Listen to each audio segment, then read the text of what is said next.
This is week 8 of the applied thermodynamics problem solving session.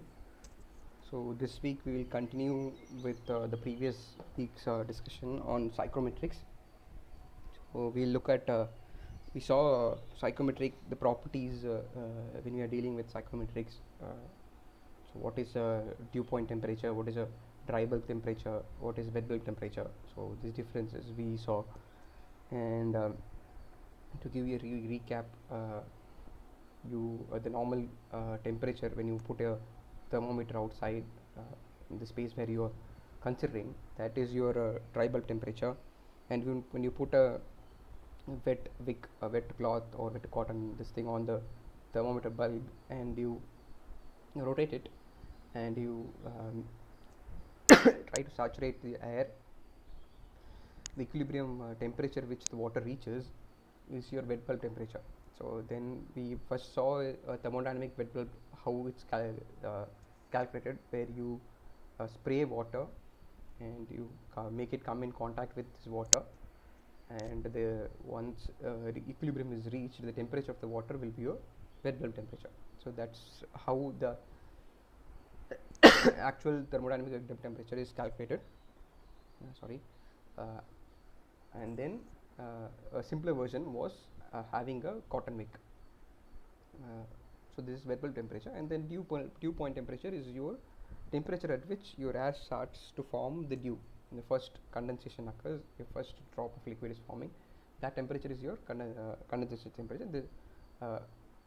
Your saturation temperature of corresponding to your vapor pressure of the air at in the air water mixture, so the moist air. So that is your dew point temperature. And then we saw how to calculate enthalpy, and what is a specific humidity. Specific humidity is nothing but the amount of mass of water vapor which is there on the air per kg of dry air. So all in deal with per kg of dry air. And then we saw how to calculate enthalpy. We saw the enthalpy and wet bulb lines will be running close, but they will not be parallel, but we can assume it to be the same, but it will not be. Then we saw for relative humidity, and then we dealt with how getting when a certain state of is defined, how do we get the other properties. So that's what we saw in the previous week, and this week we'll see some regarding the process. We are heating the moist air which we are having. So what we do is, generally you have an for example, you have an air conditioner at home, you're cooling the room. So your room will be initially at some temperature, suppose 30, 35, that's your room temperature, and you want to go to a lower temperature. So what actually you're doing is you're cooling the air. So in the process, some water is also get condensed, so there is both cooling and dehumidification which is happening. And there may be cases in where you need to maintain a specific humidity, so where it may be required maybe to remove moisture or add moisture. So this is called air conditioning. So because you are conditioning the air to your requirement. And then there may be case of heating. So suppose you are in a cold climate and you are using a heat pump, so instead of cooling, now you require hot air, so you are heating the air. So there is the process. So what other processes can be? So that's what I have specified here. So you can have just cooling or heating without any change in the specific humidity of or the water content in the moist air. So your water will remain same, but your air temperature changes. So if it's heating and then your temperature rise, then it's called sensible heating, that is process OA. So if you see here, your specific humidity remains constant, it doesn't vary with respect to temperature. So you are not removing or adding any moisture to the air, but you are simply heating it. So that is called as a sensible heating. And doing it the other way, you are cooling it, but your specific humidity or the water content in the moist air remains same. So in that cases, it's a sensible cooling, that is by 0B. So if you see the psychrometric chart, the axis are your x-axis is your temperature. So on the right hand side, your temperature is increasing. So if your specific humidity is same and your the temperature rise is happening, it's a sensible heating. But similarly, if your specific humidity is constant and you're cooling it, so you're reducing the temperature. It's a sensible cooling. You're calling sensible, it's similar to the other which you see in thermodynamics. There is a variation in temperature, so there is no latent heat happening. So the latent heat comes because you're either removing moisture or adding moisture. In that case, you are dealing with latent heat, but here is just heating or cooling. That's why it's called sensible heating and sensible cooling. And then just you're maintaining the temperature constant, but your humidification is increasing. In that case, it's a humidifying process. Am I audible now? Am I audible now? Can you?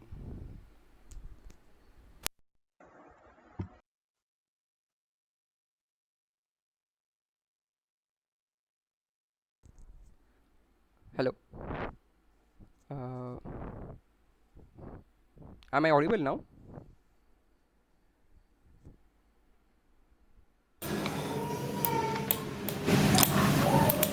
Hello. Hello. Hello. Yes, sir. Am I audible? Now audible. Okay. Yeah. Thank you. Uh, so uh, so I was saying about the psychrometric chart. So if your specific humidity is constant and you are increasing and decreasing temperature, so it will be if you are heating it to increase the temperature, it's a sensible heating, because now there is no latent heat change because of addition of water and removing water. So water will be in liquid state, you are converting it to vapor form to add it in the moist air. So that requires a latent latent heat change. So since that is not there, it's called sensible. So sensible heating and sensible cooling.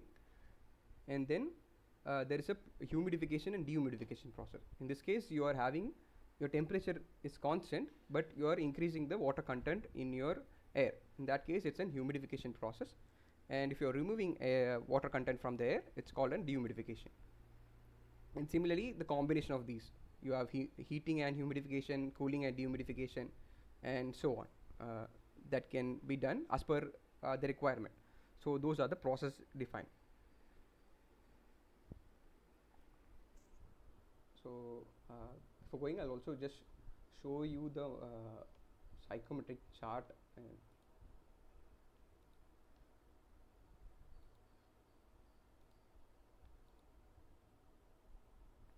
so this is the psychometric chart. I'll just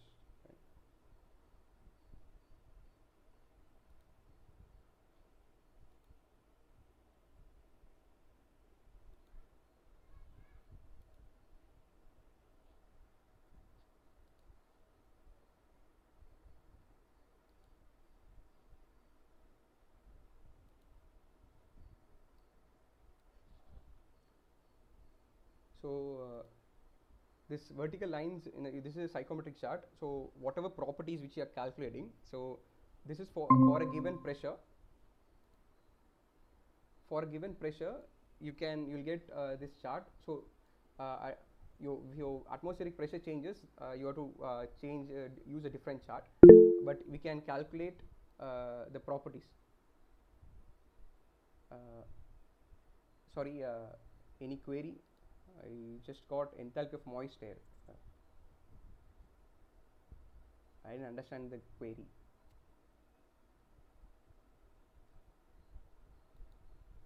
Okay, anyway, I'll come to that. So psychometric, you can calculate properties. So if you mean how to calculate enthalpy of a moist air, see enthalpy, you know of you define a temperature, so your datum. For this, suppose you assume 0 degree Celsius is 0 kilojoule per kg of enthalpy. Then if your temperature is at 30, so you are heating air from 0 to 30. So Cp into delta T, that will give you your enthalpy of dry air. So you know Cp of dry air 1.005. And then if you consider water, so water, you know at 0 degree Celsius a saturated vapor, saturated liquid or saturated vapor enthalpy. And then from that you can calculate how much superheating is happening. So you can add latent heat. So suppose you take 0 degree Celsius and saturated liquid as an state point. So in that case, if that is 0, enthalpy of saturated liquid at 0 degree Celsius is 0, then 2500 is your latent heat for water at 0 degree Celsius. So 2500 plus your superheating of your saturated vapor or steam, use it. So water vapor, so water vapor Cp will be 1.88. So 1.88 into T, the temperature difference. So that will give you the enthalpy. That's how you calculate if a chart is not known. So that into omega. So omega, because this is all calculated in terms of per kg of dry air. So mass of dry air into the enthalpy which I told, enthalpy of dry air, and then mass of your water into the latent heat plus the superheating whatever part. So if you divide the whole thing by mass of dry air, what you will get is mv by m dot of dry air will becomes omega. So that's how you calculate enthalpy. So coming back to the chart, so this is how a cyclometric chart looks. So these vertical lines which you see are your dry bulb temperature or your air temperature which you generally have, and then those are vertical lines represented by the vertical lines, and then your specific humidity. This is your specific humidities. In some chart it may also have vapor pressures. So those are horizontal lines are your specific humidities. It contains in grams per kg. So grams of water per kg of dry air. And then you have this curved lines. These are your this I have just used an online tool because this was an open source, so I used that. You can refer any book or something for psychometric chart. So this is just an online tool which was open source, so I am using that to show here.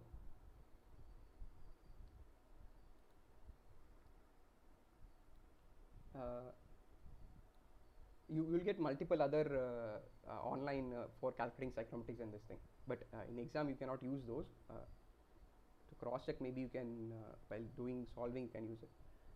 So this curved lines is your relative humidity lines, and your 100% is your saturation condition. So 100% is your saturation condition line, and then these are wet bulb lines, wet bulb temperature. And if you see at 100% saturation, this wet bulb temperature lines and your dry bulb temperature line will coincide. So if you see, consider 20 degrees. So if you draw it vertically, so your dry bulb and wet bulb will coincide. So that's why your wet bulb depression, so the difference between your wet bulb temperature and dry bulb temperature will be 0 at when your air is saturated. So that's how you calculate your wet bulb temperature.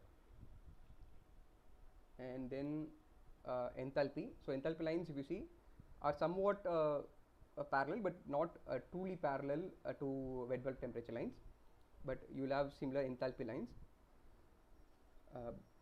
With this difference will be very small, but those are not actually parallel, but the difference is very small. So that's how a psychrometric chart looks. This is just a combination of all the psychrometric properties which we are dealing or calculating. So going back to the slides, I have prepared some MCQs and numericals, so we'll see that. So cooling tower is similar to in the previous week I have discussed about how to calculate an wet bulb temperature. So you spray water and you have air coming in contact with this water, and since your air is not saturated, so you'll try to pick up water, and the water in this case will evaporate, and this water droplet's temperature goes down, and air tries to go to saturation. So when these are happening, at after some time this water will reach come to an equilibrium with air which is going out, and that temperature what water reaches is a wet bulb temperature. So this is similar to the setup is similar to a cooling tower. So in cooling tower what we do is you have water, you're in some plant, you're using water, so the water temperature is higher. So how do we cool it? So you spray water from the top, and you have air which is coming from the bottom, and this air and water interacts, and the air picks up water, some part of water. The water evaporates, and in that process, for the energy required for the water to convert from liquid to vapor is coming from the water itself. So in the process, the water cools, and some part of the water converts to vapor. So air picks up the heat and cools the water, and the water, the minimum temperature it can reach is your wet bulb temperature. So that's how a cooling tower works. So you are just spraying water, and using air, and there is a mass transfer and heat transfer, during which you are in that process you are cooling the water. So in this case you are losing some water, and you have to refill it using a makeup water. So because some mass of water is taken away by air, your net quantity of water comes down. So that's how a cooling tower works. So the question is, in case of a cooling tower, water is cooled by the process of evaporation. So as I told, some part of water is getting evaporated, forming a vapor. So this is true.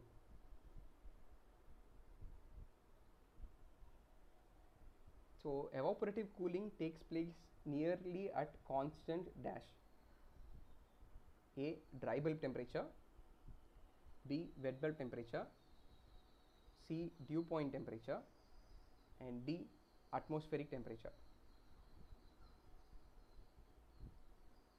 So the answer is B, wet bulb temperature. It cannot be dew point temperature, because the temperature, dew point is when you are converting the vapor into liquid. So that's where the dew point temperature comes in. Here you are trying to evaporate water, so it will follow a wet bulb temperature line. So it will be a constant wet bulb temperature. As I told, when you are operating, and the minimum temperature the water can reach is your wet bulb temperature. So it has to go through that line.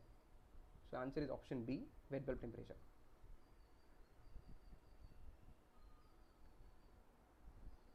Next, in a cooling tower, the term approach is the temperature difference between the inlet temperature of water and wet bulb temperature of inlet air.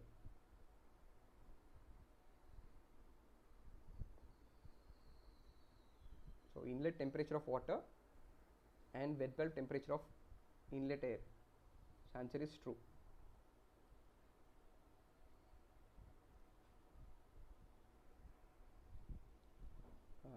So with that, I'll move on to some numericals.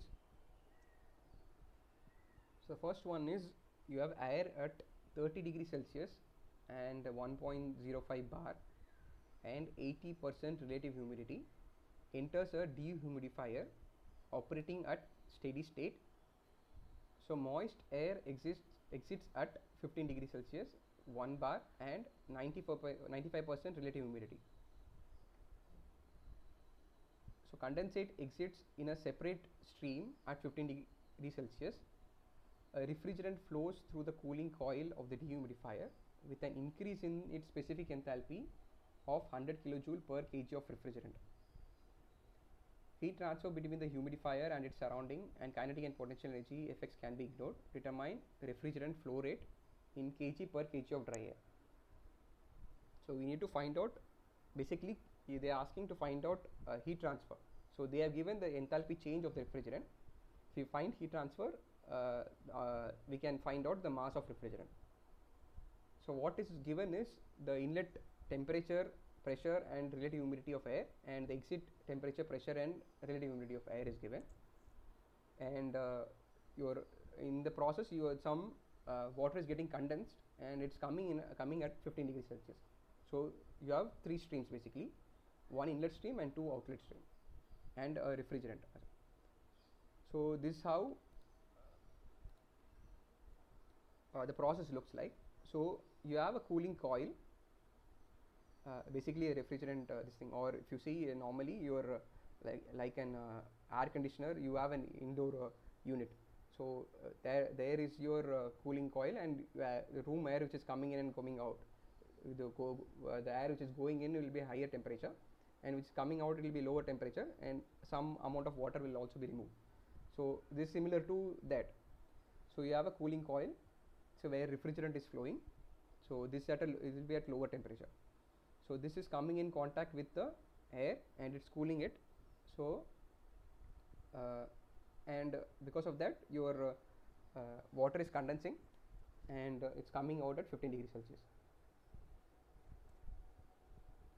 So if we do an mass balance, if you put an control volume across this system, you have two components. One is the water vapor and other water vapor and water, so basically there, and the second is your dry air. So if you do a mass balance, the individual component masses should be equal, because it's not going anywhere else, it's be only in the three streams.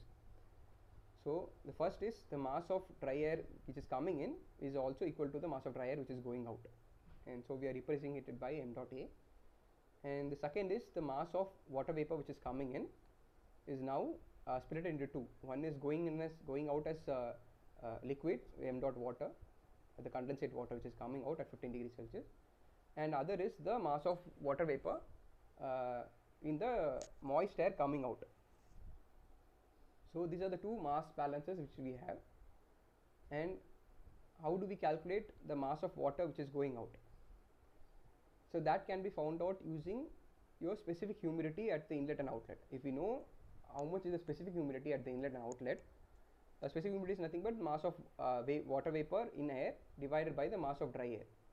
So if you that's basically this mass of vapor balance. If you divide the whole thing by mass of dry air, what you get is m dot w by m dot a is omega 1 minus omega 2. So if we find out specific humidities, we can find out the mass of water. Then what we will do is we'll apply an energy balance.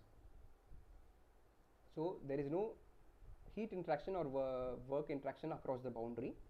So this dotted line is your system boundary. So out of that there is no heat or work transfer. So if you apply steady flow energy equation, Q and W are 0. So the inlet minus exit stream enthalpies should be equal to 0. So mass of refrigerant into in minus out. So we know the specific enthalpy change of the refrigerant, which is already given, which is 100 kilojoule per kg.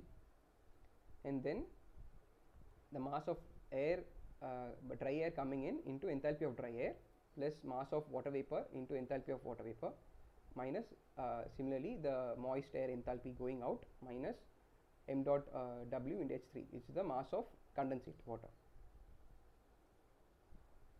So if we divide this whole thing by mass of dry air, so this is how the equation will turn out to be. So Ha2 minus Ha1 plus omega 2 Hg2, we are writing m dot w as omega 1 and omega 2. So this is what it will be. And Ha minus Ha2 minus Ha1 is just the enthalpy change of the dry air. So Cp of dry air into T2 minus T1. And omega 2 Hg2 minus Hg1 is the enthalpy of vapor, and omega 1 minus omega 2 into Hf divided by the enthalpy change of refrigerant. We are just rearranging and simplifying it, that's it. So from your steam table you can get your enthalpy of liquid saturated at 15 degrees Celsius, will be saturated liquid, and Hg is 15 degrees Celsius. So there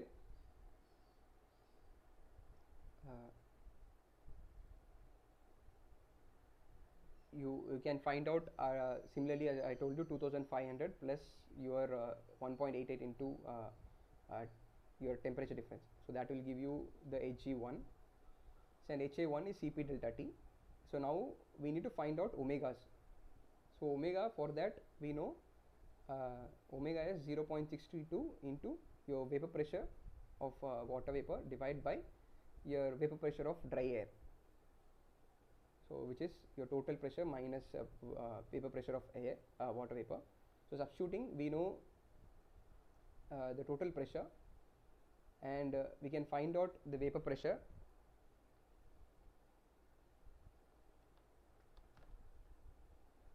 So vapor pressure will be at T2, at the inlet temperature is 30 degrees Celsius. The corresponding saturated vapor pressure from the steam table for 30 degrees Celsius will be 0.04246. So your relative humidity is defined as your water vapor pressure divided by a saturated vapor pressure. So from there we can find out the vapor pressure. So similarly we can do it for the exit moist air. So if we do that, and we can substitute the vapor pressure value, and we can find out omega 1 and omega 2. So for T1 of 30 degrees Celsius and 80% relative humidity, your water vapor pressure is 0.03397. So substituting that, we get omega 1 is 0.0208, and similarly your specific humidity at exit is 0.0102. So if you see, omega 2 is lower than omega 1. So this also says that there's a dehumidification which has happened. So substituting the values here,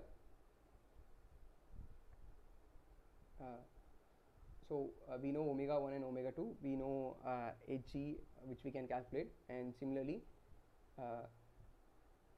your HF value, saturated liquid value. So substituting that, what we'll get is m dot r by m dot a, which was asked. The mass of refrigerant per kg of dry air is 0.418 kg per kg of dry air.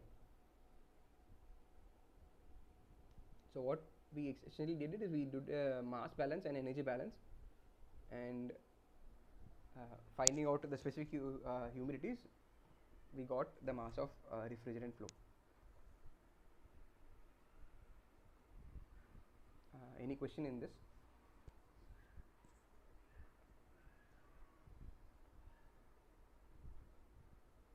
So in this case we cannot use your psychrometric chart, because if you see, the inlet pressure is more than your exit pressure, and generally your psychrometric chart will be for 1 atmosphere, and so since these pressures are different, so you have to use 2 different charts if it's available, or you have to do calculation like this.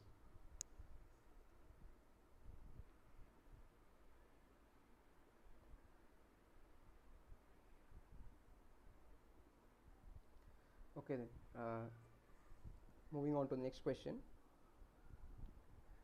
We have dry air enters a device operating at steady state at 27 degrees Celsius, 2 bar, with a volumetric flow rate of 300 meter cube per minute.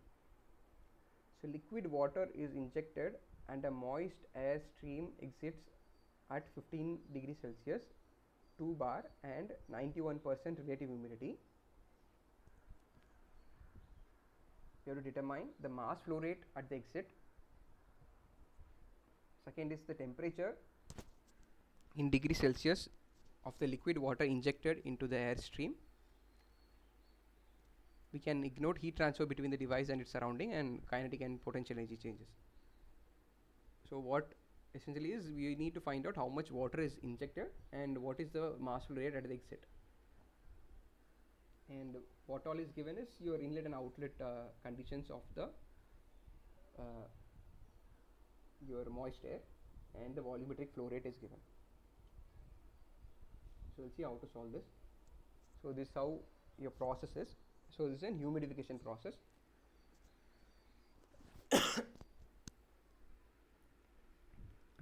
So you have dry air which is coming in, which is at 27 degrees Celsius, and you are injecting liquid water. So you're spraying liquid water, and this is going out at 15 degrees Celsius and 2 bar. So similar to the previous case, here also what we'll do is put a control volume across this system, and then we'll do a mass balance first. So mass of dry air which is coming in is equal to the mass of dry air which is going out, and similarly second one, the mass of water vapor at state 2 think okay, this is a dry air, so there is no mass of water vapor at inlet. So mass of water vapor at inlet is 0, so omega is 0 at inlet. So because it's told as dry air, so there is no water vapor. So mass of water vapor at exit is equal to the mass of liquid which is injected. So m dot v at state 2 is equal to the mass of water. So that's the second mass balance which we do.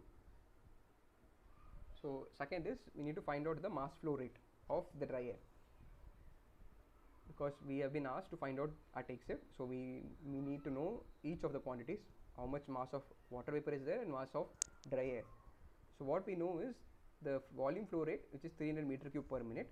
We know temperature and pressure. Since we can assume air as a ideal gas, so in that case what will happen is you can write your volume flow rate divided by specific volume is your mass flow rate. So specific volume can be, assuming an ideal gas equation, we can write it as R gas constant into temperature divided by pressure. So this is how it will come out to be. Your R dash bar is your universal gas constant and Ma is your molar mass or molecular weight. So substituting the values here, your pressure is given as 2 bar, so 2 into 10 power 5 Newton per meter square, and your volume flow rate is 300 meter cube per minute, and universal gas constant is 8.314 kilojoule per kg Kelvin. So here we are writing in joules divided by molar mass 28.97 for air into 300, which is 27 degrees Celsius. So this gives me 696.897 kg per minute. So that is the mass flow rate of the dry air. So that will remain same at the exit also.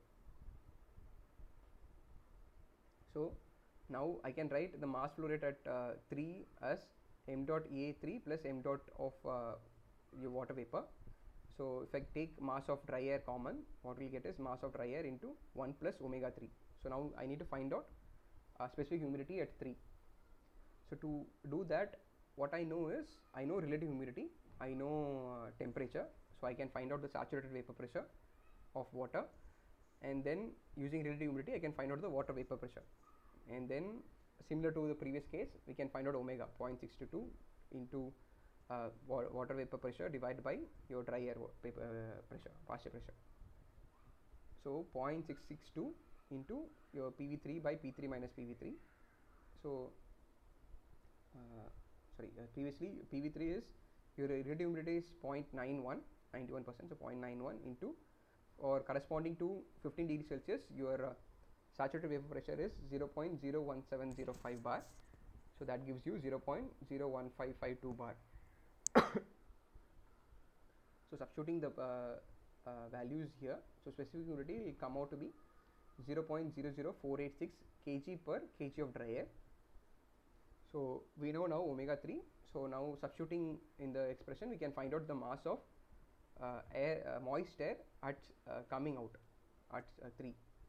So m dot 3 is your mass of dry air into 1 plus omega. So that gives you 700.284 kg per minute. So now we know how much of water vapor is there. So water vapor, again omega into mass of dry air will give you the mass of water, or just the inlet and outlet masses difference will give you the mass of water injected. So that is 3.387.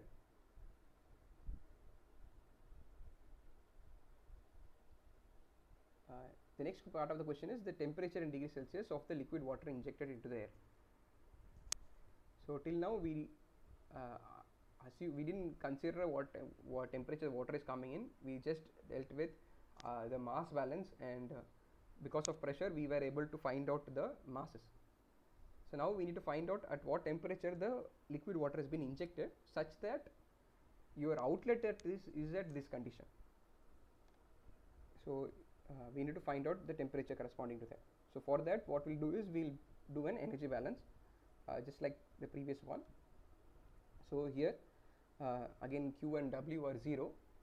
So the stream which are coming in are your dry air at 1, and then your water which is coming at some temperature T2. So m mass into enthalpy of dry air and mass of water into enthalpy of water. the saturated liquid at temperature T2 minus the mass of the moist air. So again here, if you take mass of dry air constant outside, you will get enthalpy of dry air at T3 plus omega into enthalpy of vapor.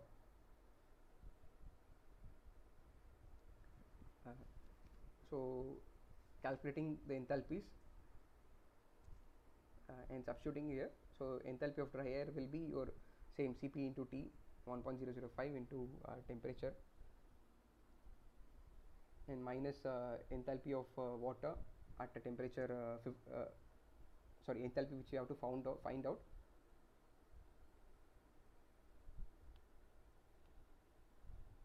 So here we can write Cp into delta T of dry air, which is T3 minus T1, and plus omega 3 into your vapor enthalpy, which is again latent heat plus 1.88 into T, divide by your mass of water.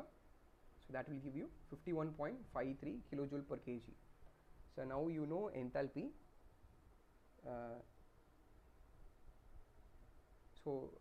Correspondingly, we need to find out the temperature. So there in the stream table,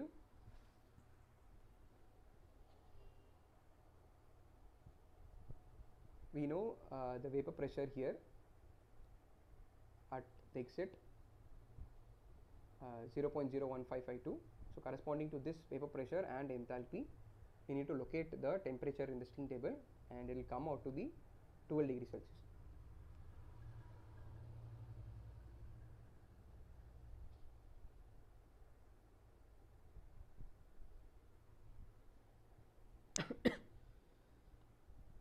Any doubt in this question?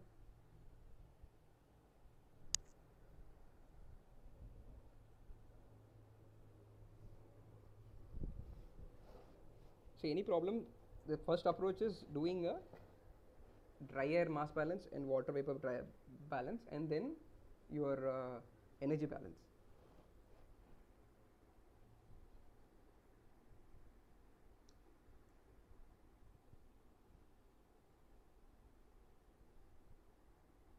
Okay, then if no questions, we'll move on to the next question. We have at steady state moist air at 29 degrees Celsius, 1 bar, and 50% relative humidity enters a device with a volumetric flow rate of 13 meter cube per second. Liquid water at 40 degrees Celsius is sprayed into the moist air with a mass flow rate of 22 kg per second. The liquid water that does not evaporate into the moist air stream is drained and flows to another device at 26 degrees Celsius with a mass flow rate of 21.55 kg per second. A single moist air stream exits at 1 bar. Determine the temperature and relative humidity of the moist air stream exiting. So this is how the process looks. So what exactly is happening? So we'll break it down. So first, your moist air is entering. So in there, similar to the previous case, but there what we assumed is whatever mass we are injecting is being carried away by the air, and it's coming out to be a moist air. In this case, what's happening is you are injecting some water, part of it is getting carried away by the air, but the remaining part is coming out, and that is being used somewhere else. What they say is your moist air is coming at 29 degrees Celsius and 50% relative humidity. You are spraying liquid water at 40 degrees Celsius with a mass flow rate of 22 kg per second, but a part of it is getting carried away by the air, and the remaining part of the liquid is coming out at 26 degrees Celsius and a mass flow rate of 21.55 kg per second. So a small part is getting carried away by air, and we need to find out the air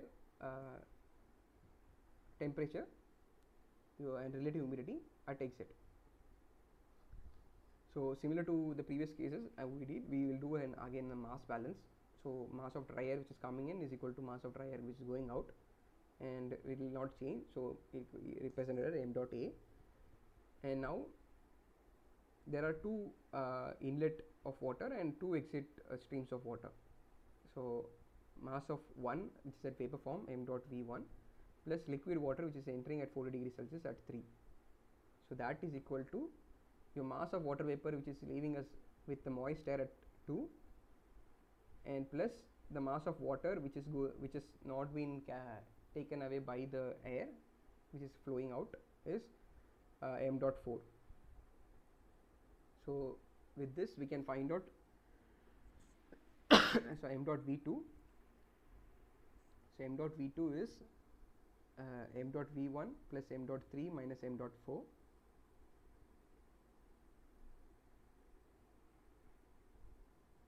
So we can find out m dot v1 .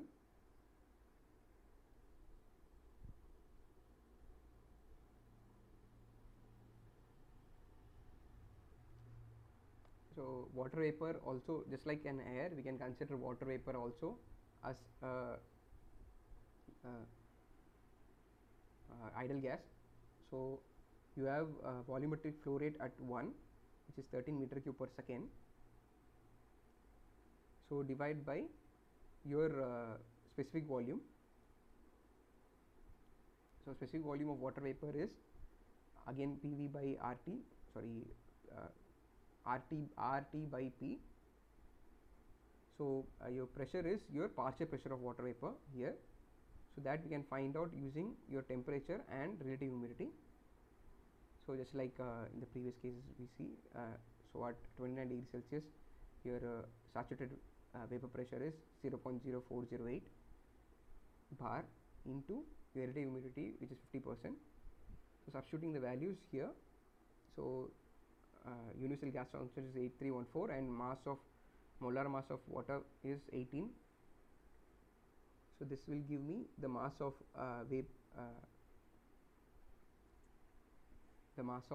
water vapor in at state 1 is 0.187 kg per second. So the other way of doing this is you can do it for mass of air. So like we did in the previous case, you can find out specific humidity at 0.1. So using this phi and pressure and 0.62 in that formula, you can then find out specific humidity and then multiply it with the mass of dry air, you will get mass of water vapor, and that ultimately will turn out to be the same. The second is the mass of dry air, similar process. If you do, it will come out to be 14.7 kg per second. So then your mass of water vapor at state 2 is now your mass of water vapor at 1 which is 0.187, and then the water coming in at 22 and going out as 21.55 will give me mass of water vapor at state 2 as 0.637 kg per second. So we know the total mass of water vapor which is going out. Next we can find out the specific humidity now. Since the dry air quantity will not change, so you will have same 14.7 kg per second of dry air at state 2. So specific humidity at state 2 is 0.637 divided by 14.7, which gives you 0.0433, and similarly at 1 is m dot v1 by mass of dry air, which is 0.01272. So we know now specific humidities at state 2 and 1. So we know at 2, so we need to find out temperature and phi. So now here is the tricky part. So we both are interdependent, so we need to either find out temperature first, or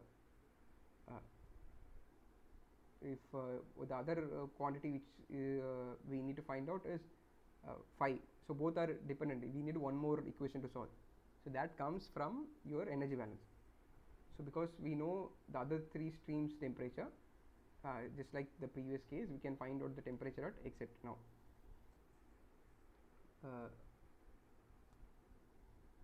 So doing an energy balance, so you get same steady flow energy equation, and the dry air moist air enthalpy in minus your water in and water out, plus the enthalpy which is going out. So substituting the values, we get the moisture HAT2 plus omega 2 Hg2 is your the enthalpy of air, moist air, plus your water streams. So divided by the mass of dry air. So this will become omega m dot 3 by m dot a is no, it will not be omega. M dot 3 by m dot a. We know mass of water coming in and mass of water going out. So substituting the values here, we get the moisture enthalpy is 425.58 kilojoule per kg of dry air. So what we need to do here is, now we know enthalpy. On the right hand side, we know omega 2, which we have already found out, but we don't know the temperature to find out enthalpy at A and G. So we'll start with some temperature. Since inlet is at 29 degrees Celsius and water is coming out at 40, so this temperature should be at a higher temperature. So we'll start that and substitute that enthalpy values, and we'll find that your we'll have to do an interpolation. Then you have to keep on temperature and substitute if your enthalpy is lower or higher, and if it's lower, so you have to increase the temperature value, and assume a next temperature value and try to see if that matches, and doing that iteratively, you will end up with a temperature, and that comes out to be 41 degrees Celsius. Next is pressure. We know omega. We need to find out your vapor pressure, water vapor pressure, to find out the relative humidity. So water vapor pressure is omega is 0.622 into your water partial pressure of water vapor, divide by your partial pressure of dry air, which is total pressure minus partial pressure of water vapor. So substituting that and rearranging, we can find out partial pressure of water vapor, which is comes out to be 0.0651 bar. Next is phi. So we know partial pressure of water vapor. We can find out your saturated water vapor pressure. It will come out to be 0.0783. So your relative humidity now can be found out. It comes out to be 83.1%.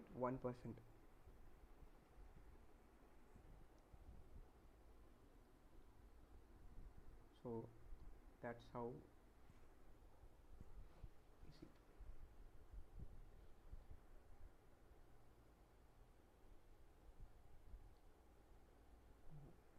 So the other way, if I'll try, I've not did, but I'll see if I can do this by psychometric chart. Also, if we know at 2, we know omega 1 and omega 2, which is 0.0433 is omega 2 and omega 1, and inlet other property is we know is 29 degrees Celsius and 50%. So what I remember is inlet is 29 degrees Celsius and 50%. The outlet is we need two properties to locate it in a psychrometric chart. So one is we know omega, which is 0.0433, and other is the enthalpy, which we have found out, 425.58. So with that, so even if you are solving with a psychrometric chart, you have to do an energy balance, but this temperature can be directly found out, but you have to find out the enthalpy. So that's the only property which we can calculate. So that enthalpy has to be found out, and the specific humidity can be found out. So I'll just show that. So the first one was 25 degrees Celsius and 29 degrees Celsius and 50%. So that is your inlet condition. 29 degrees Celsius and 50%. So it will be somewhere here. So this is your state 1. So if you see enthalpy at that point is 61.87 kilojoule per kg what we need is 425.58. I think here the datum point may be different.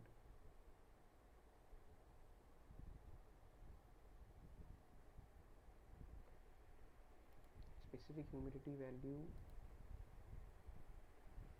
is 12.72, which is close to 12.8 grams per kg, and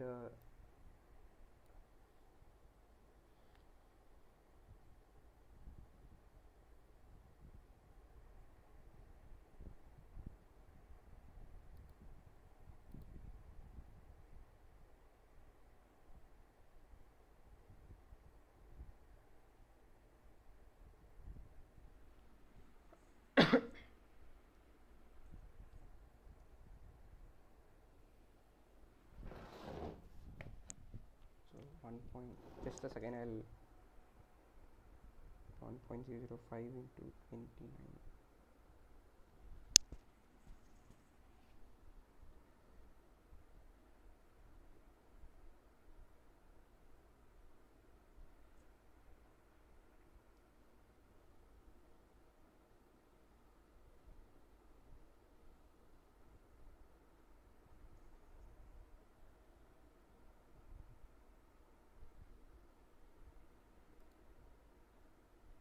Sixty-one point eight. 0.0.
2.6.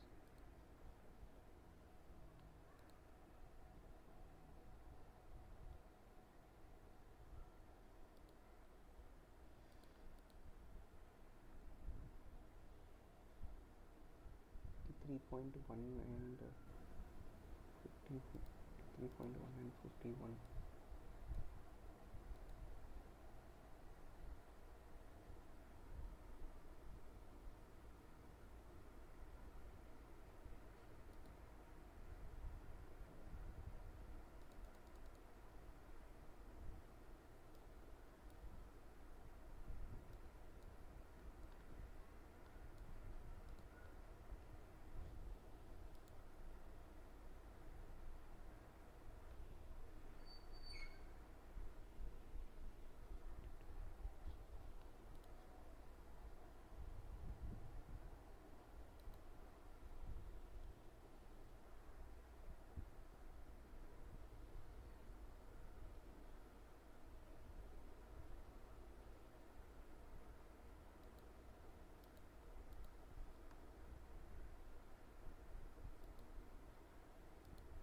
And omega 2 0.0433.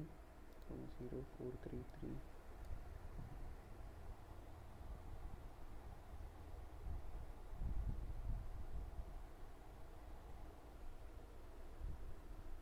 So this one, I'll say what I did. So your enthalpy at I think in the problem the enthalpy at atom is different. So if you are seeing a psychometric chart, I know the enthalpy at state 1, which here the enthalpy at state 1 is 29 degrees Celsius and 50% humidity. That's what is given. So if you look at 29 degrees Celsius and 50% relative humidity, So your enthalpy is close to 61.8 or something. 61.8. So the same problem previously, I just replaced the moisture enthalpy to 61.8. So and the enthalpy of waters are same from the steam table. So substituting that, what I get is enthalpy of 152.6. So that's what I get. So now I know enthalpy at state 2 which is 152.6. So this value is just different because the datum is different. And so now I know enthalpy at state 2 which is 152.6, which is the enthalpy, and omega which is 0.0433, that is 43.3 grams per kg of dry air. So here on the y axis I have specific humidity in grams, grams per kg. So 43.3, so that's the point. So if you see humidity lines, so 40 and 43, somewhere here 43.3, and I have to take enthalpy of 152.6. So 140, and here it will be 150. Then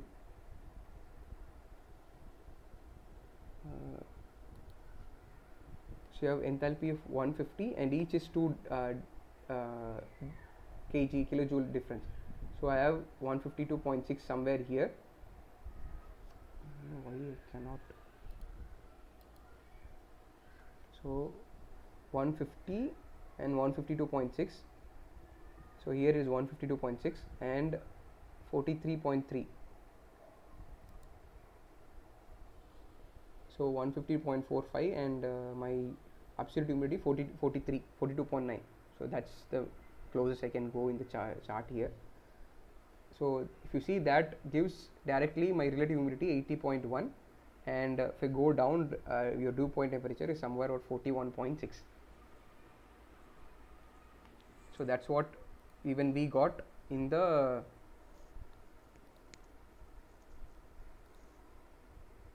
calculation. You see, we got 83.1 and 41 degrees Celsius.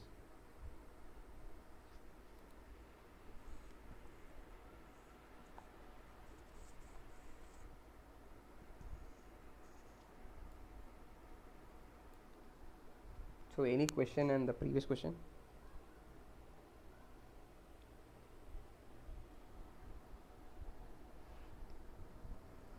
If not, we'll go to move to next question. We have a fan with an insulated duct delivers moist air at the duct exit at 35 degrees Celsius and 50% relative humidity, and a volumetric flow rate of 0.4 meter cube per second. So this is the moisture condition at the exit of the duct. So at steady state, the power input to the fan is 1.7 kilowatt. The pressure in the duct is nearly 1 atmosphere throughout. Using the psychrometric chart, determine the temperature in degrees Celsius and relative humidity at the duct inlet.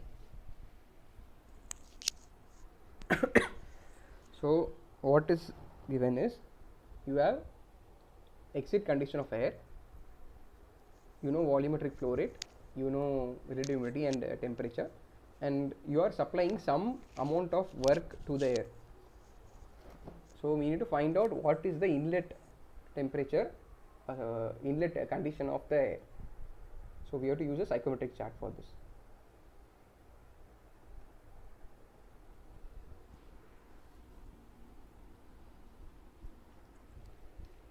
So first is, what we know is there is no humidity change. So the mass of water vapor will remain same throughout. So there is no water coming out or going in. So since just we are using a fan and putting work inside, so water vapor quantity will remain same at the inlet and exit. So your specific humidity will remain same at inlet and exit. So omega 1 is equal to omega 2, and your again mass of dry air will remain same at inlet and exit. So this is what we get from the mass balance. Next is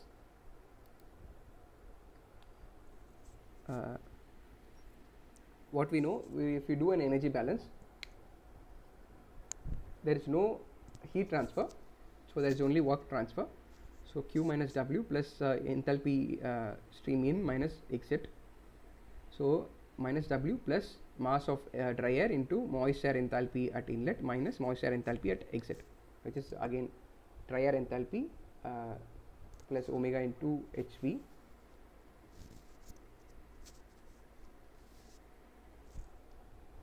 So solving, we get we can find out the enthalpy at inlet.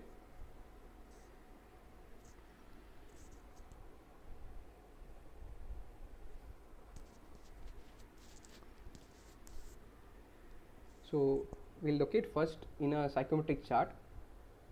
So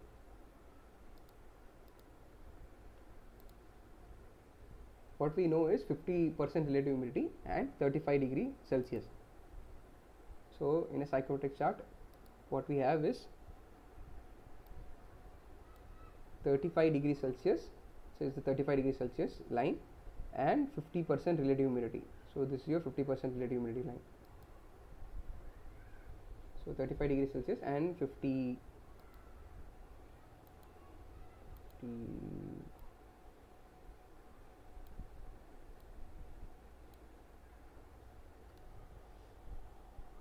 35 and 50. So meets at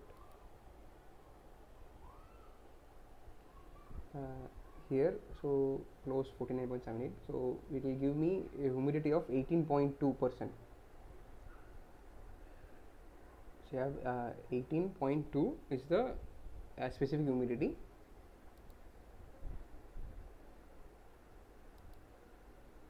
And for that condition, we'll also note down the enthalpy. So enthalpy is 81.91. So for that, you have to go along this line, enthalpy lines. So it will be around 81.91. So it is close to 82. If you see, that is closer to that 82 kilojoule per kg line. So 81.9. So I know enthalpy, I know a specific humidity, which is 18.2 grams per kg.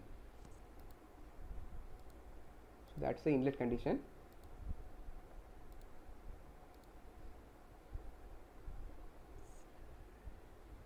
So similarly, 18 grams per kg. So we saw 18.2, but we'll take 18 grams per kg, which is 0.018 kg per kg of dry air. And similarly, the enthalpy was 81.91. So here we have taken the chart close is 1.5 kilojoule per kg of dry air. So we know the omega and enthalpy. Now we can substitute that in the previous case equation. Now we know the work done, input, we know the enthalpy of moisture, we can find out the enthalpy of at inlet. So before that, we also need to find out the mass of air, because the mass of our air is not 1 kg per 1 kg. So what is given is we know the volumetric flow rate, which is 0.4 meter cube per second. So we can estimate the mass of air. So volumetric flow rate by specific volume. And similarly, we are applying we can apply a ideal gas equation to find out this thing, but we can other way around is to use a same chart.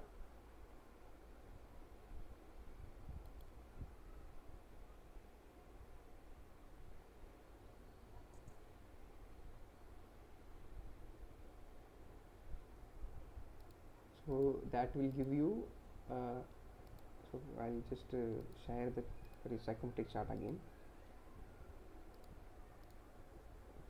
So at that point, if you see, there will be specific volume lines as well.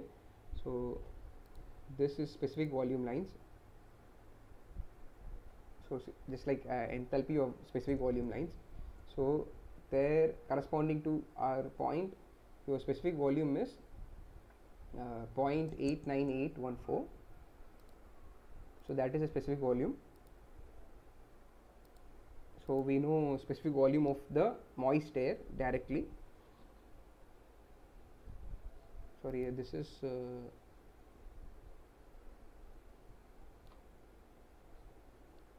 okay. So specific volumetric flow rate by specific volume. So this is per kg of dry air. So we'll get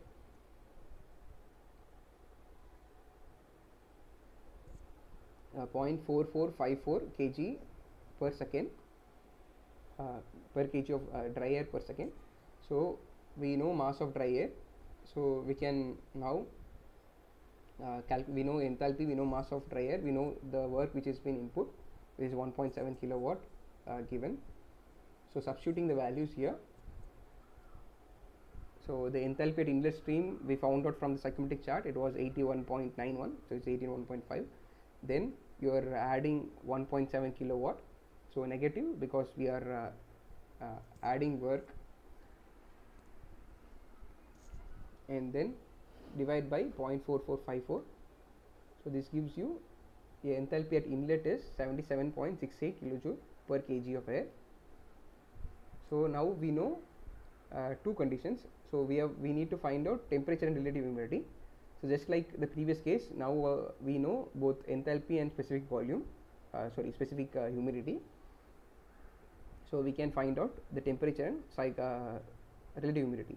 So your enthalpy is 77.68 and omega is 0.018. So I will say the psychrometric chart.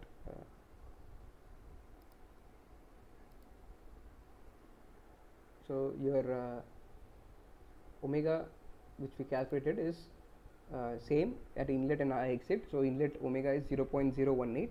So the same specific humidity, but your enthalpy is coming out to be 77.68. So you are going because since your specific humidity is same and your enthalpy is decreasing, so basically you are at a lower temperature because you are doing work, you are going to a higher enthalpy and it's like heating. So you have to follow a horizontal line to the left. So if you follow the same to the left, 18.2 this thing to 77.8, so that's where we are.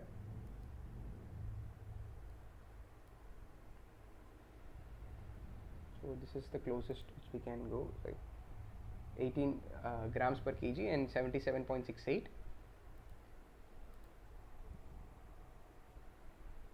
So that comes out to be relative humidity is 58.78, so 59%, and dry bulb temperature is 31.9, and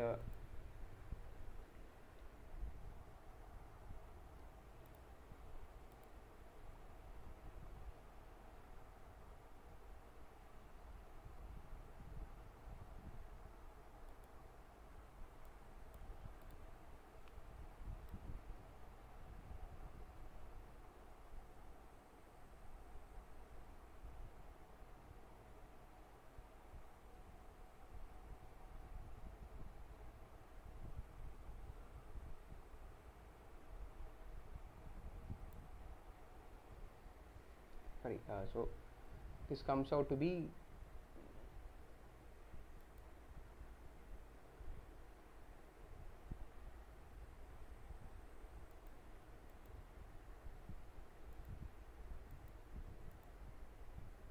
here it's comes out to be 63 something, but chart the answer we are showing is 62%, and dry bulb temperature is 31.5. Here we get 31 and 63.05. So it's just the margin reading error and so on. So that's how you solve with a psychrometric chart. So knowing this enthalpy and omega, we have located the temperature and relative humidity. It's 31.5 and 62%. Any doubts in this?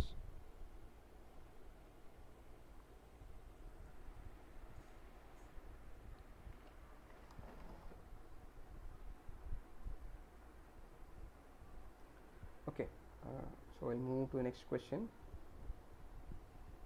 So moist air enters a device operating at steady state at 1 atmosphere with a dry bulb temperature of 55 degrees Celsius and a wet bulb temperature of 25 degrees Celsius. Liquid water at 20 degrees Celsius is sprayed into the air stream, bringing it to 40 degrees Celsius, 1 atmosphere at the exit. Determine the relative humidities at the inlet and exit. The rate at that liquid water is sprayed into the air stream in kg per kg of dry air. So what is given is the inlet condition of the moist air.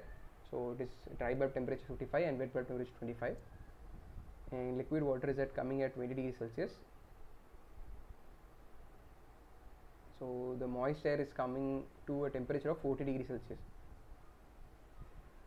So we need to find out both relative humidity at inlet and exit, and the amount of water which is sprayed. Excuse me, I'll be back.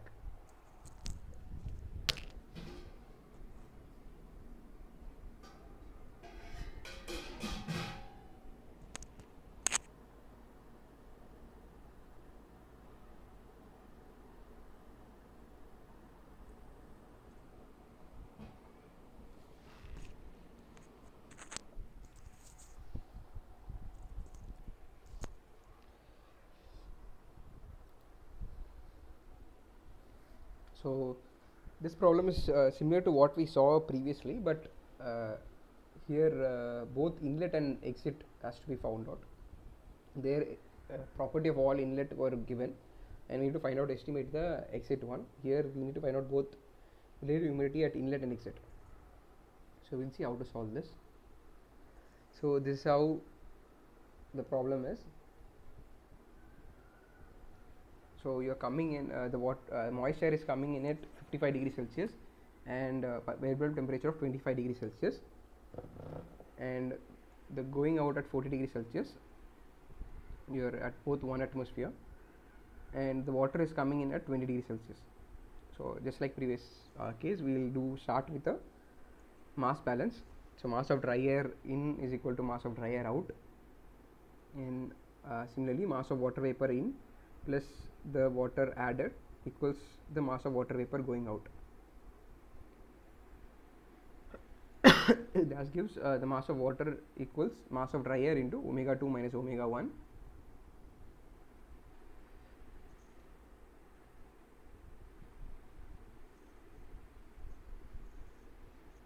So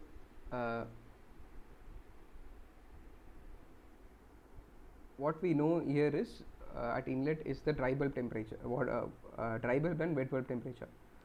So if you remember at the start of the lecture, we saw that at 100% saturation, your wet bulb temperature and your dry bulb temperature will be same. So the approach is 0, and your wet bulb temperature and dry bulb temperature will be equal at saturation. Since this moist air is not saturated, so your if you see relative humidity, you calculate with water vapor pressure divided by saturated vapor pressure. So this is phi is 1 when your temperature drops to the saturation temperature.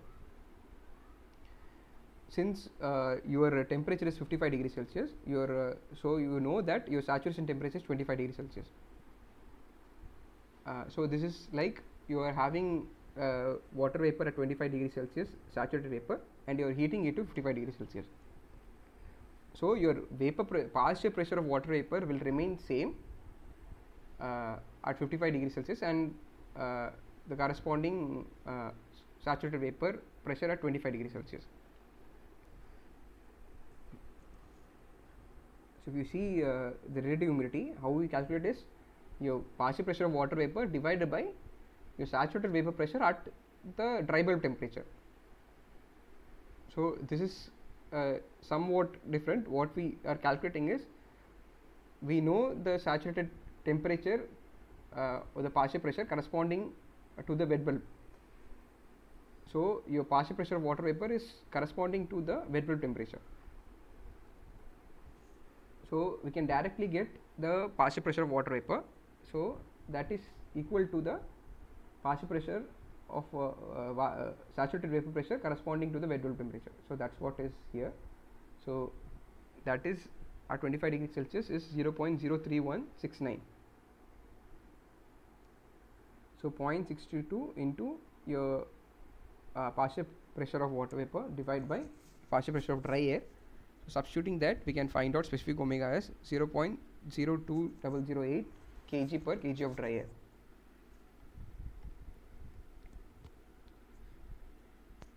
So I hope you have understood this, why we took a saturated vapor pressure at wet bulb temperature.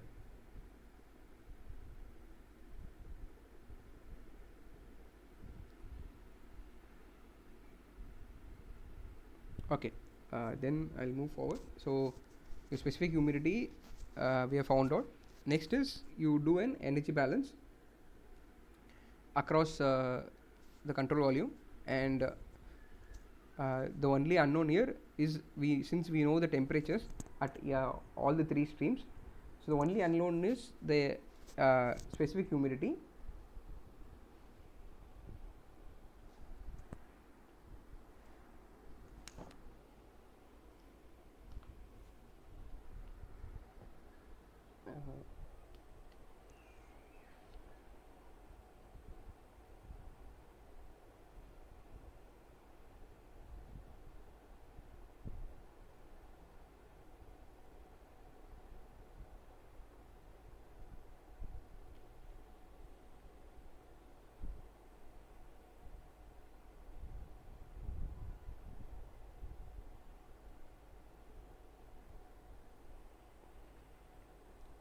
So first we have found out at bed bulb temperature. Now we are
so first is we found out omega dash. So we need to this we have calculated at 25 degrees Celsius. Next, what we are doing is this water vapor is at we are adding this to making it to 55 degrees Celsius. So you have when we convert, I think I'll straight away do this with it's a little bit complicated. I'll show it in the psychometric chart straight away. So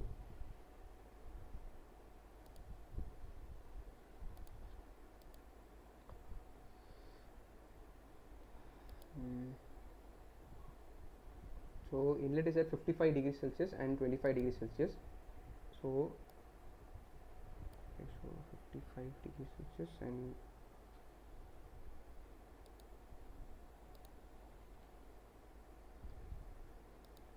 wet bulb is 25, that is the wet bulb line, and I need to increase the dry bulb temperature.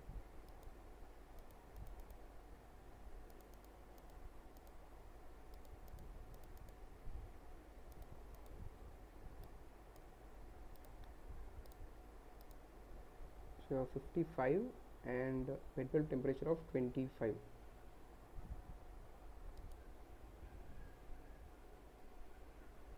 Wet bulb of 25.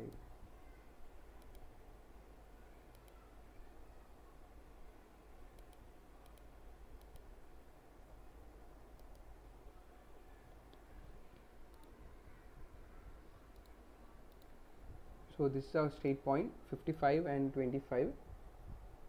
So if you see your specific humidity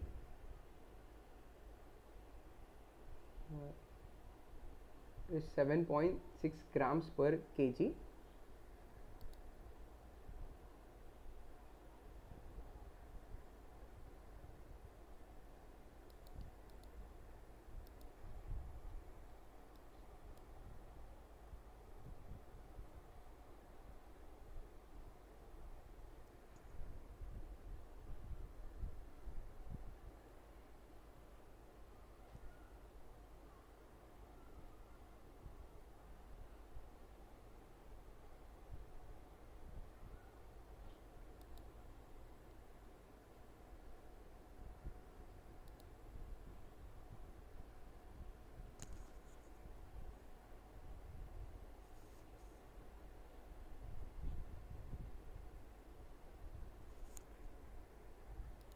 And corresponding and sorry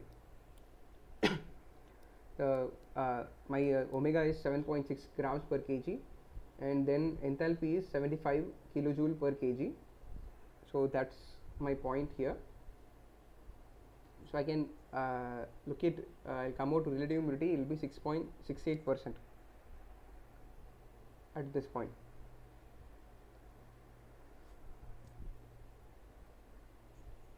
To add a vapor pressure also. Okay. Vapor pressure.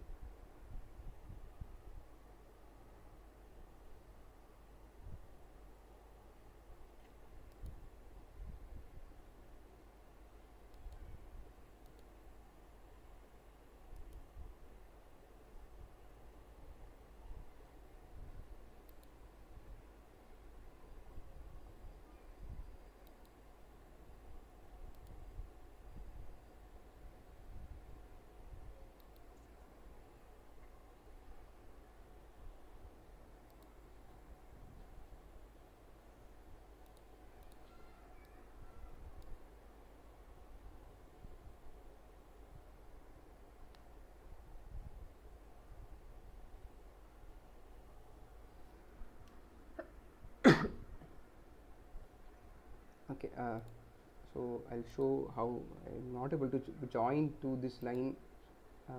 So what we did is, so first we at 25 degree wet bulb temperature at 25 degrees Celsius, we found out when the air is saturated at 25 degrees Celsius. So we found out omega. So omega is 20 grams per second, 20.08. So 20 grams per kg of dry air, that's what we got omega for 25 degrees Celsius temperature when your air is fully saturated, and your dry bulb temperature is equal to your wet bulb temperature. Then so that is equal to if you see in the psychrometric chart, which is 25 degrees Celsius dry bulb temperature, and when it hits your 100% saturation line, so if you go horizontally, where it meets is your 20 grams per kg. So that is your omega, which we have found out. Next, from there we need to come to this red color marking position. So that's your inlet moist air. So that is like basically heating and dehumidification. So that's what we need to find out. So enthalpy at this point at 25 degrees Celsius, so that is your enthalpy of dry air at 25 plus omega at 20 into enthalpy of your liquid or water vapor. So that is the enthalpy at their state point 1, and similarly enthalpy at state point 2 is now here what we are doing is we are following a constant wet bulb temperature line. So ideally you can say that your enthalpy difference is 0. So you at this point your enthalpy is similar to enthalpy at your saturated wet bulb temperature line. So I'll show you. So if you see here, your enthalpy is 75.01, and when we check at 25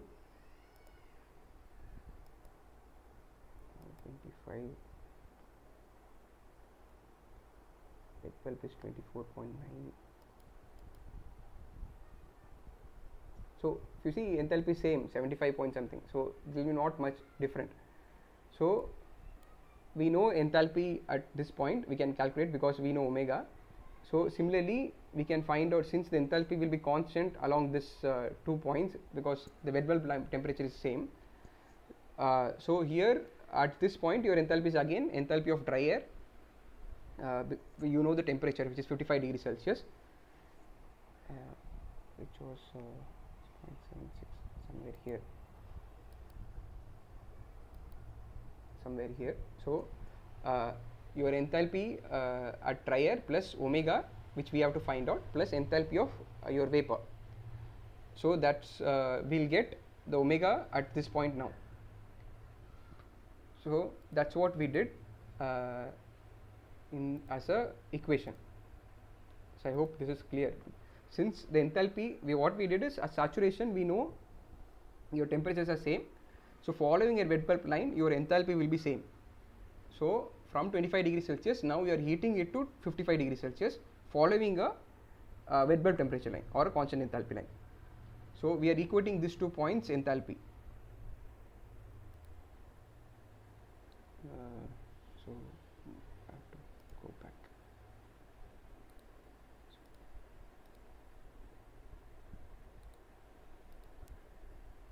So that's what we did. So we know omega at 25, since it's saturation, so we can directly plug in your saturated vapor enthalpy. So 0.62 into your saturated vapor pressure, and we found out it to be 0.02008. Then we are equating this enthalpy at 25 degrees Celsius saturated wet bulb condition to since following a wet bulb line or enthalpy constant enthalpy line to 55 degrees Celsius, and equating that enthalpies, we find out omega 1, and it will come out to be 0.0757, and that's what we saw in the psychometric chart also. It comes out to be 7.2 or something, 7.6 something, 7.6 grams per kg. So here, so it will be 0.00757 kg of water vapor per kg of dry air. So that is the omega at 1, the inlet omega. So now since we know omega, we can find out the vapor pressure. So omega is 0.622 into PV by again P2 P total minus PV. So it will come out to be 0.0122 bar. So since we know water vapor pressure at inlet, and we also know saturated water vapor temperature corresponding to 55 degrees Celsius, so that will be 0.1576. So phi is 77.7%.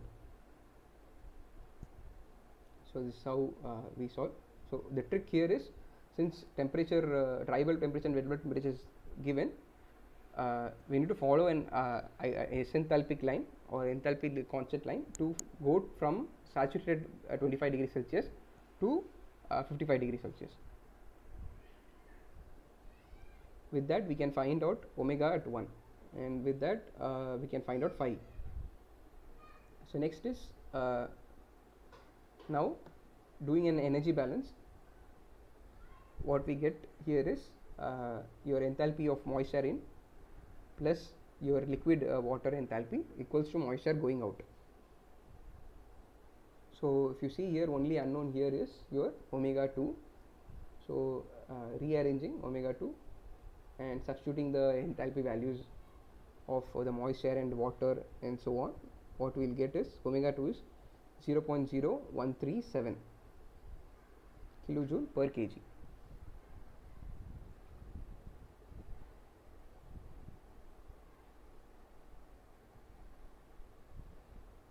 So with that we can find out your vapor pressure at 2, which is 0.02184, and then phi 2 is 29.6%. So now since we have found out phi's, next is the mass of water which is being added. It's nothing but omega 2 minus omega 1, so it is 0.00613 kg of water added per kg of dry air.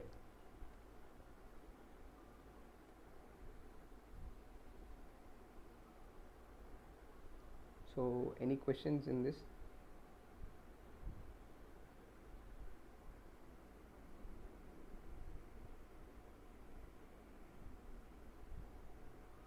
So even if we are solving this in a psychrometric chart, we can straight away find out, because we know 2 points, 55 degrees Celsius and 25 degrees Celsius wet bulb. We can locate at this point in a psychrometric chart. We can get straight away omega, which will get 7.57 or 7.6, and we can get relative humidity. And we again we need to do a energy balance to locate another point at 2. So that is your specific humidity at 2. So finding that and temperature at 2, we can find out the relative humidity and so on, the other properties required.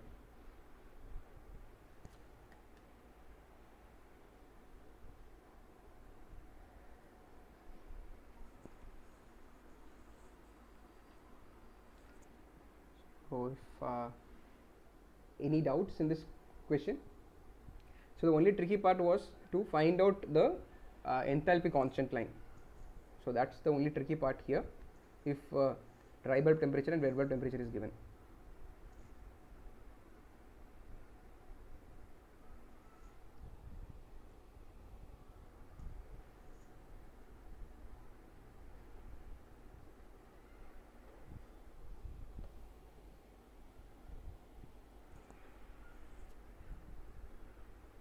Okay, if no questions, I'll move on to, I think this is the last question which I've prepared for today.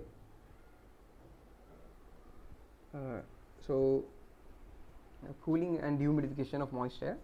So you have moisture at standard atmospheric pressure, which is passed over a cooling coil. I think I have one more problem. This is similar to what we saw in the first question. If you remember, we have a cooling coil and we are condensing water. So we have to show this process in a psychrometric chart and determine the amount of heat and moisture removed per kg of dry air.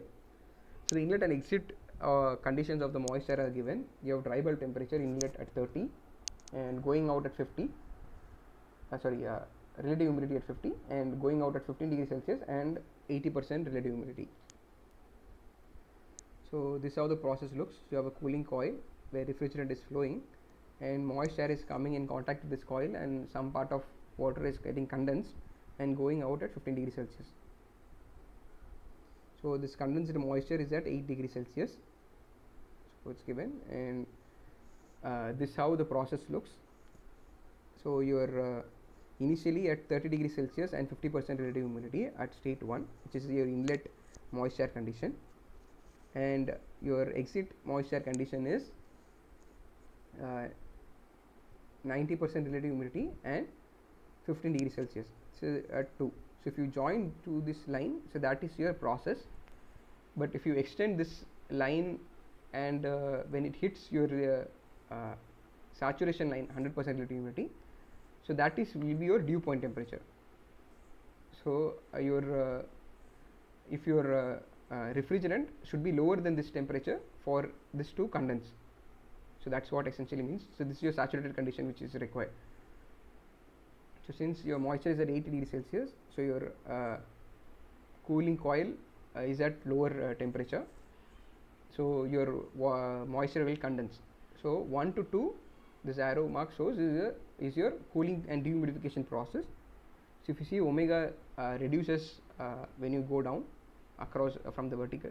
Uh, so so you are dehumidifying, so omega is reducing and your temperature is also reducing, so cooling and dehumidification. And when you extend this to your 100% relative humidity line, so straight line is being extended, and when it crosses your 100% relative humidity line, so that is your dew point temperature. So so just like the previous case, we do start with a mass balance. So mass of dry air will be same, and mass of water condensed is nothing but mass of water vapor difference between the exit and the inlet, or inlet and exit. So m dot A into omega 1 minus omega 2. So next is doing an energy balance. So q dot m dot A, it's energy coming in, q dot m dot A HA1 equals m dot A HA2 plus the exit stream. So dividing it by mass of dry air, we will get q plus h1 equals h2 plus omega 1 minus omega 2 into your enthalpy of water. And then we are writing the moist air enthalpy values here. Next is we need to find out omega 1 and omega 2. So for that we need to find out the water vapor pressure, partial pressure of water vapor. Then we know relative humidity, so saturated vapor pressure at 30 degrees Celsius, which is the inlet, is 4.246 kilopascal, and similarly at 15 degrees Celsius is 1.705 kilopascal. Using this we can find out the partial pressure of water vapor at inlet and exit. So those are 2.123 kilopascal and 1.3641 kilopascal respectively. So using this we can find out omega 1 and omega 2 now, 0.622 into PV1 by PA1. Substituting the values, we get 0.0133 kg of water vapor per kg of dry air and 0.00849 kg of water vapor per kg of dry air. So if you see omega 2 is lower, so that says is dehumidification is happening. And then similarly the enthalpy values,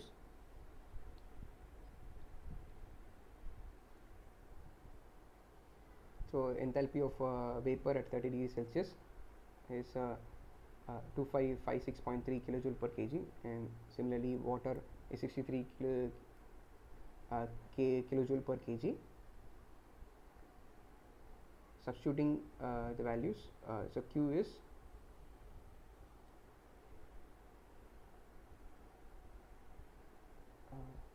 HA2 minus HA1 plus omega 2. So just the previous expression we are rearranging and substituting the values here. So from there we will know your cooling capacity Q, or the heat which is removed from the moisture, is 27.3 kilojoule per kg of dry air.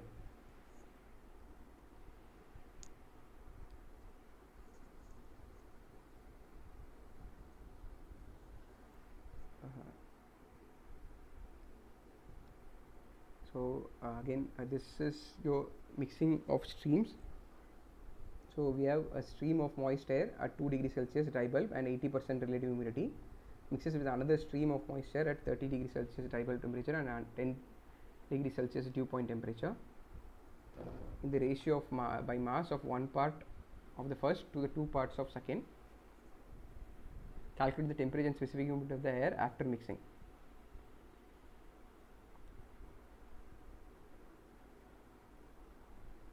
So what we'll do is we are using a psychrometric chart here. So we know 2 degrees Celsius dry bulb temperature and 80% relative humidity, and second is 30 degrees Celsius dry bulb temperature and 10 degrees Celsius dew point temperature. So for first stream,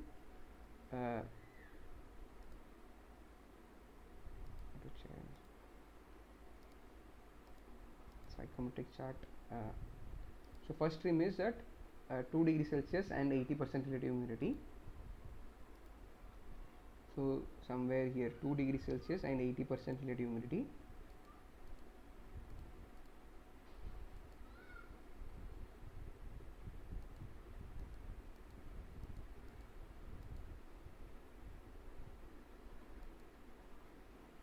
2 degrees and 80% relative humidity. So that gives me omega is 3.5 grams per kg, and your enthalpy of 10.77.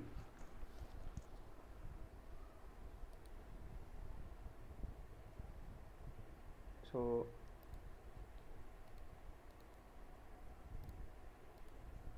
that's is here 3.5 grams, which we got 0.0035 kg of water vapor per kg of dry air, and enthalpy of 10.77. So here 10.78 kilojoule per kg of dry air. So using this we can find out the mass of air, mass of dry air. So mass of dry air is 1 by 1 plus omega 1. So if you say 1 kg of moist air, so mass of dry air will be 0.9955 kg. So for the second stream, similarly for 10 degree Celsius dew point temperature and 30 degree Celsius dry bulb temperature,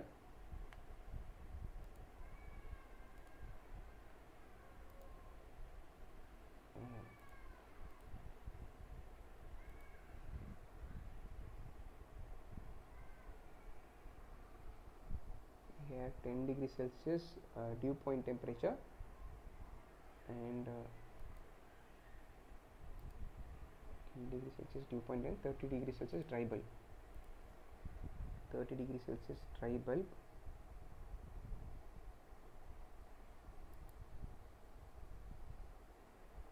and 10 degrees is here.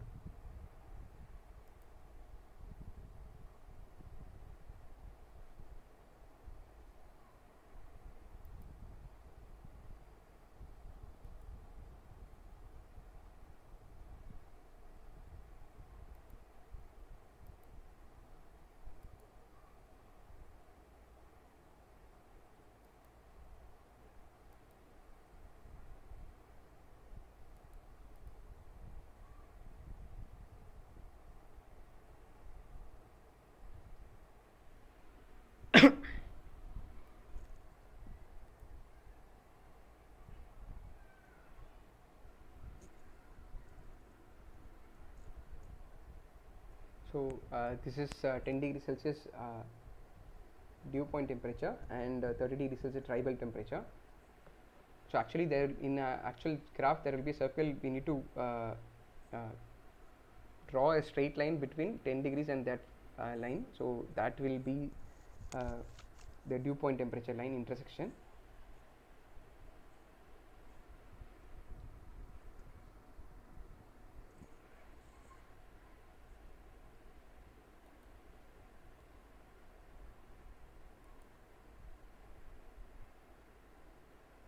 So from chart then what we get is omega is 7.7 grams per kg and enthalpy is 49.867. So 7.65 and 49.67 kilojoule per kg of dry air. So other way of finding out omega is again using the dew point temperature. So we know that's when your water is condensing, and then using that we have to find out. I have shown a similar problem in the previous week, so we can check that if you want. So omega 2 and H2 is known. So using this now I can know mass of dry air at exit. Sorry, mass of dry air at stream 2. So stream 2 is at coming at 2 kg. So they said the mass ratio is 1:2.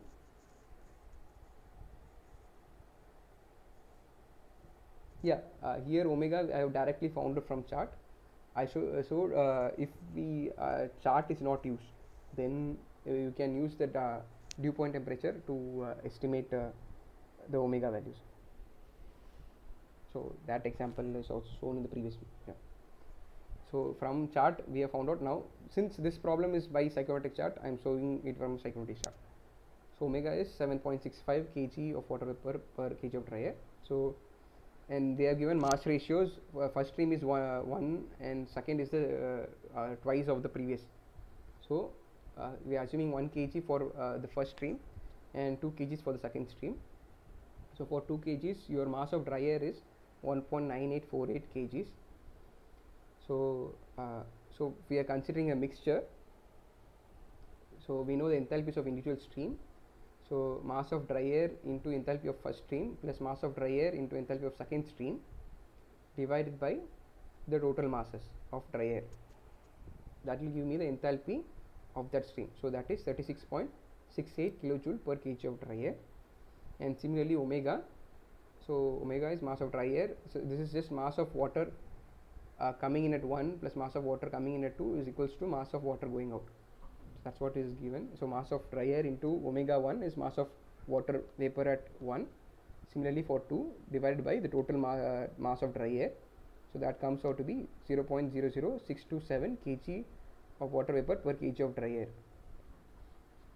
So with this, what we know is 6.27 and 36.68. So we have to go back to the psychrometric chart.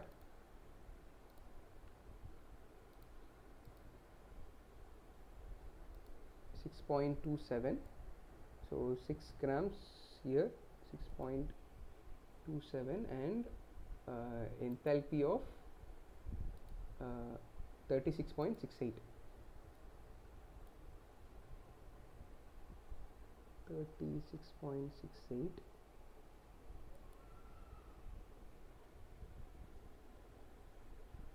37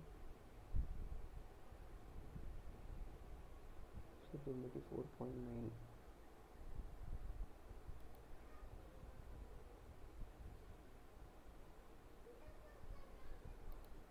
So what we want 6.27 and 36.68. 36.68.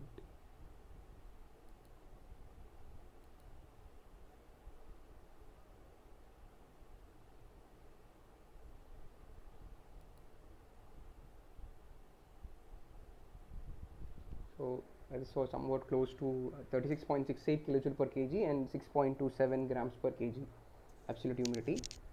So this is where the point will lie when mixing both the streams. So your dry well temperature is now at this condition is 21 degrees Celsius and relative humidity is 39.37%. So if you see, we are mixing two streams, which is 2 degrees Celsius and 80% relative humidity, and again 30 degrees Celsius and 10 degrees Celsius dew point temperature stream. So one is 2 degrees Celsius and 30 degrees Celsius. So were mixed, and the 2 degree was at 1 kg and 30 degrees was 2 kg. So that's where in proportion what we are mixing. So and this will lie in between these two, and that is coming out to be 21 degrees Celsius.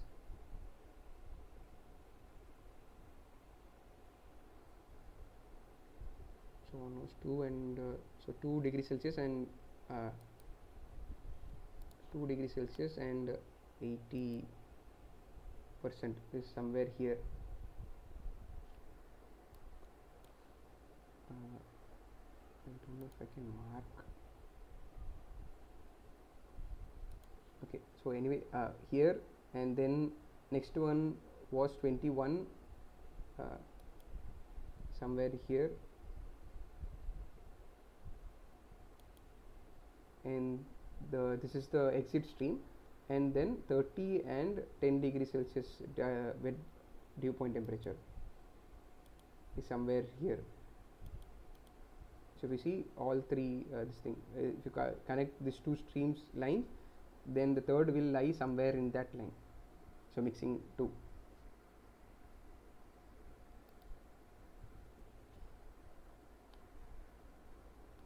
So with that, I think I have finished what I prepared for today.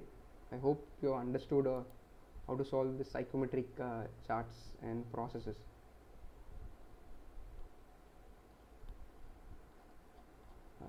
So next weeks will be on combustion and so on. So we'll meet you on next week. Thanks for joining. Yeah, what's the doubt?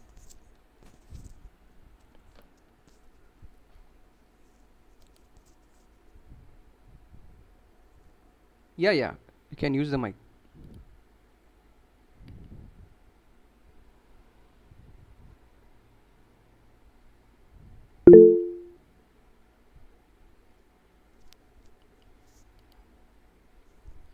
Okay, then I'll meet you next week. Thank you.